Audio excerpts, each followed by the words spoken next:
Hello everyone. So if you love Life is Strange games, you will know who Dontnod are. So Dontnod are responsible for the very first Life is Strange game in all its glory and beauty. They also developed Life is Strange 2, but after that, Dontnod had no more involvement with the Life is Strange franchise. Before the Storm and True Colors was made by Deck 9, who are the current developers of the Life is Strange franchise. And of course we now have a new installment, which is Life is Strange Double Exposure, which is coming on the 29th of October. So if you're familiar with how much you love Life is Strange, you must know who Dontnod are. Dontnod now have no involvement with Life is Strange, however, they are making a new game called Lost Records Bloom and Rage. If you've not seen the trailer, I highly recommend it. There is a link down in the description. It's essentially a whole new story game in a Life is Strange sort of type vibe in a way. When I first saw the trailer and saw the characters and heard the soundtrack that they used in the trailer,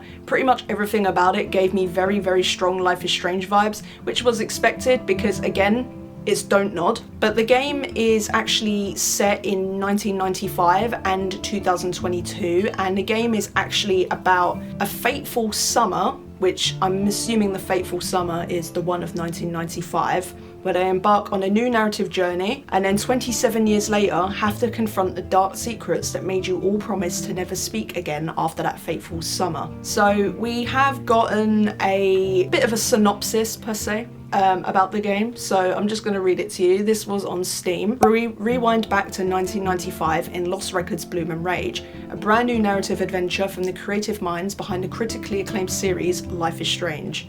Film your last summer in Velvet Cove playing as Swann, a quirky introvert who loves capturing reality through the lens of her trusty camcorder. Does that remind you of anyone?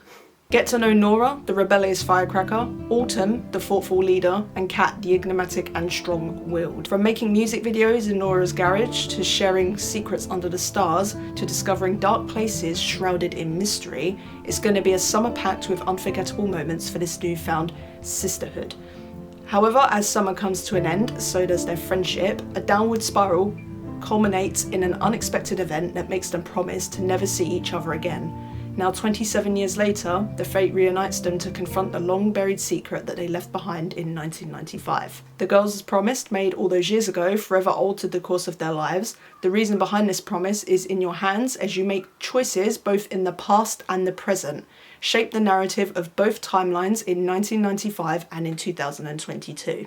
So this sounds like a really exciting title. So from what I gather from this, and obviously about the game, is that it is a coming-of-age story in 1995 when it is set there. Just from looking at the trailer, we obviously see most of the trailer is, I'm presuming, set in 1995 through Swann's camcorder, and they really do capture that 90s essence really, really well, and the 90s vibes with the skateboarding, the music, and even the characters and the way they've dressed. Now, it is not told what this event was that made them not speak again after that summer and not speak again for like 20 years plus. They've definitely been very vague about what this thing is that's happened that's caused them to drift apart and not speak for all those years later. Now, when this game was announced, Dontnod put a 2024 fall release date. This was obviously before the new Life is Strange game was actually officially announced.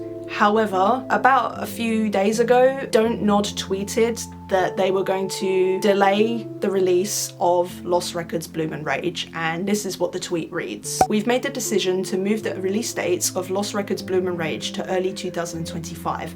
We know you're all excited for both Lost Records and the new Life is Strange game, and we wanted to ensure both have adequate space to shine.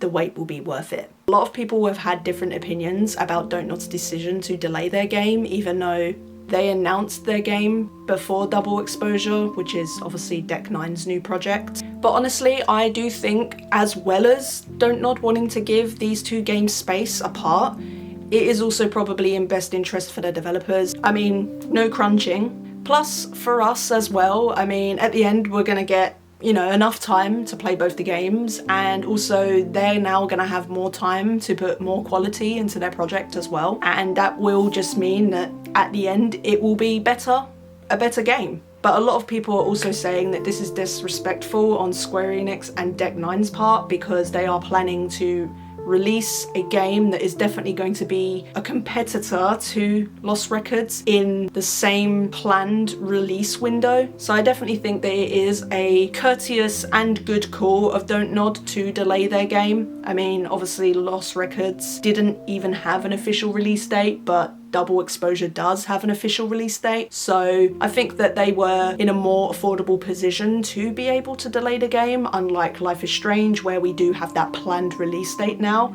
They're not really in a position to delay their game. But I'm really excited for this new project, and I think it's going to be a great game, and I do not doubt Dontnod's ability at all to create a compelling story. I mean, look at Life is Strange, look at Life is Strange 2. Both absolutely fantastic games with fantastic stories, amazing characters, a great soundtrack. So myself, among many others, are very excited for this new project. Unfortunately, I can't speak too much about it because there is not much information about the game apart from what Dontnod have officially confirmed. There's a lot of theories which I will cover in another video, but I just wanted to make this video to acknowledge the project and just to also say that I will also be making videos about Lost Records as well as Double Exposure. Obviously these two games are kind of competitors, but not in a negative way. I think, again, a very respectful and courteous move from Dontnod to delay their game. They obviously want Life is Strange Double Exposure to do well, but they also want their own project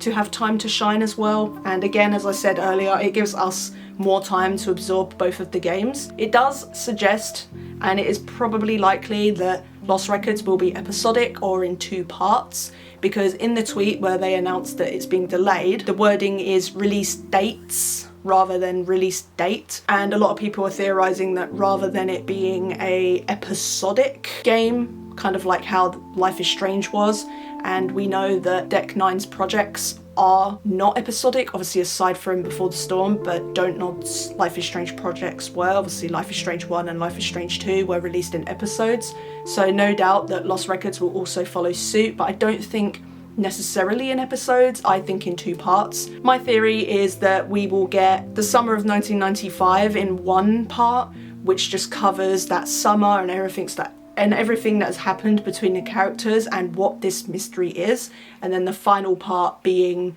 present day and flashbacks, etc, etc. That's pretty much all I've got to say on this topic. Thank you so much for watching. Before I just end this video, I want to apologise that I have not done the episode 3 of Before the Storm stream. I know that for the past few weeks I've been streaming Before the Storm and doing a live playthrough of it. The reason I've not done episode 3 yet is, quite honestly, it has been really hot in the UK. We've had a heat wave and it gets really hot in my room, especially when I've got all of my streaming equipment facing me, my TV facing me, and it just gets unbearably hot, and with it being like nearly 30 degrees Celsius, it wasn't very nice being in here, and streaming was kind of the last thing on my mind.